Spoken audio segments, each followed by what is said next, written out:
Just got paid. It's Friday night. Out for dinner and drinks. Feeling right. Reach for your card to pay the check, but your card is declined. What the heck? Then you remember you owe the IRS. They garnished your wages. Oh, what's next? Pick up the phone. Call Legacy Tax. Call your boy Corey. I'll get your check back. I'm sorry, guys. That's so bad. That's so corny. Listen, and I probably can't get your check back. If anybody tells you they can get back a check that's already been levied, they're probably not being 100% dishonest, so they don't really know what they're talking about. But that's the topic of today's conversation. How do you stop an IRS levy? On the other side of the break, all right? Just got paid. It's so bad.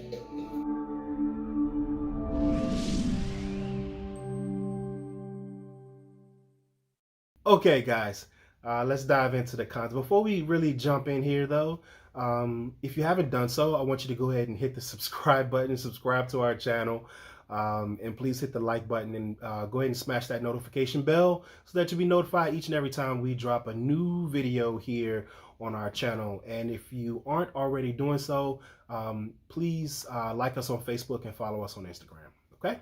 All right, so here we go. How do you stop an IRS levy? Okay, so I'm going to give a few options here and we're going to run through them one at a time. And if you stick with the video all the way until the end, once I go through how to stop an IRS levy, I'm going to go through really how to actually solve an IRS problem, because that's the real meat and potatoes here, right? How to solve the problem. Okay, so but first, how to stop the levy, right? So just like I said in the corny intro in the beginning, the problem typically arises, right? Because you've gone to use your bank card, or you got your paycheck and you noticed on your check that your check was a little light, right? Or your card was declined. That's how sometimes someone typically notices that they have a wage levy or IRS garnishment, right? Because usually that's because you've ignored the notices that the IRS has sent you thus far. So they send that levy to really get your attention, okay? And that brings us to the first point here. A IRS wage levy or garnishment is not designed to be a permanent means of collecting the tax that you owe. The IRS doesn't expect it to be permanent. They expect you to reach out to them and work out your situation so that they can release that garnishment. It's not designed to be permanent pain, right? Because they are aware of the fact that it's painful, it causes a hardship on you. So it's not designed to stick there forever. It's really designed to be sort of the nuclear option, if you will, to really get your attention, because you've probably been ignoring your situation thus far, right? So that levy's hit, it's there, your car's been declined or whatnot. How do you solve the problem? You have a few options here. The first is what we call paid in full, or PIF, to use IRS parlance here. What that means is that you're going to write them a check to pay off the balance of the tax due in full, right? The Internal Revenue Code requires that when the taxpayer pays off the tax that's due, they're required to release any liens or levies that have been attached to the account. So if you owe 10 grand and they're levying your paycheck because you owe 10 grand, if you write them a check for $10,000, they'll release the levy. That's pretty obvious, but it's also the option that most people are least likely to take. It's the one that you don't want, right? So let's move on to the next one. The second option that you have available to you is to request more time. Now, believe it or not, if you simply ask the IRS for additional time to pay, sometimes they will agree to give you additional time rather than to levy your paycheck or to go after your bank account. Okay, sometimes, not always. That option is more effective if you pursue it before the levy or the garnishment hits, right? So when you receive that final notice of intent to levy in the mail, it usually comes certified. That's the time when you really want to request additional time. However, I have seen it work sometimes even after the levy or the garnishment is in place. So I list that there as option number 2. Option number 3 is to request a collection alternative to levy.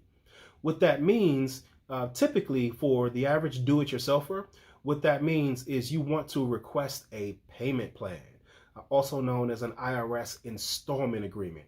Now, a payment plan is exactly what it sounds like. You're going to request to pay back what you want, to pay back what you owe in installments over time, rather than to pay it all right now up front. So if you owe $10,000, typically what the IRS is going to do is they're going to take that, give you 5 years, 6 years to repay it, and that's going to be your monthly payment plan. That's what happens when you call yourself. When you hire a professional to do it for you, the result is likely much different, right? So we'll get into that a little bit later. So option number 3 is going to be the collection alternative, which again, at this point, usually means a payment plan. Option number 4 is going to be to present IRS hardship, to present a hardship, which usually means something like currently non-collectible or something like that. But for you doing it yourself, you're going to call in and you're going to explain to them that garnishing your wages or levying your bank account is presenting a hardship. It's going to be something like this. Let's say you're a senior citizen and you've got money in the bank, but you need that money to pay for your health care, your medical expenses, your rent, etc. Sometimes they will lift the levy or lift that wage garnishment in order to allow you to live, basically, to prevent a continued hardship. So that's number 4. The 5th option is that you're going to present evidence that the money in the account that they've levied, or the paycheck that they've levied or garnished, is not yours. You don't own legal title to it, or you don't own equitable title to it. Right? Now, what does that mean? Legal title essentially means that the money, you don't own it. The money that's in, maybe it's in your account, but you literally don't own it. An example that I've seen recently was a client that had money in her account that she was holding for her elderly mother. The money literally was not hers, but it was in her bank account. The reason it was there is because she was paying her mom's bills. Her mom was very advanced in age and was not able to, to pay her own bills and stuff. So my client was holding money in her personal bank account in order to pay her mom's bills. So when the IRS levy hit, we explained that the money wasn't hers. We presented documentation to substantiate that claim, and we were able to get the bank levy released. Another example was a client of mine last year who the IRS went ahead and levied their bank account. There was money in there. It was legally theirs. They did own title to the money. However, it was a business account, and the money that was there was actually for payroll, right? They had already submitted payroll. These were their employees' paychecks that were there, and the garnishment was keeping these people from being paid, right? People that had nothing to do with the tax situation couldn't be paid because the IRS was levying this bank account. So we presented that situation to the IRS and was able to get the levy released, right? So those are the 2 ways you want to go about doing that, proving that you don't actually own legal or equitable title to the property that the IRS is levying, okay? Number 6 is going to be to file for bankruptcy. Now, our firm, Legacy Tax, we don't do anything. We don't do any bankruptcy cases or anything like that. You want to talk to a local bankruptcy attorney for that one, okay? It's not a DIY situation either. You actually literally do want a local bankruptcy attorney, and ideally one that also knows tax law as well. Now, I know most of us have been told our whole life that you can't get rid of, taxes or student loans or child support in bankruptcy.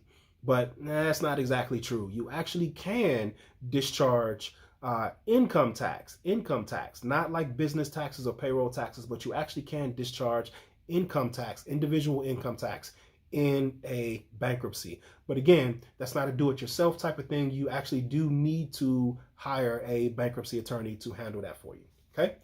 Now, so as I mentioned in the beginning, stopping the levy is really just a temporary fix, right? It's like putting a Band-Aid on. The levy is just a symptom of the overall problem, right?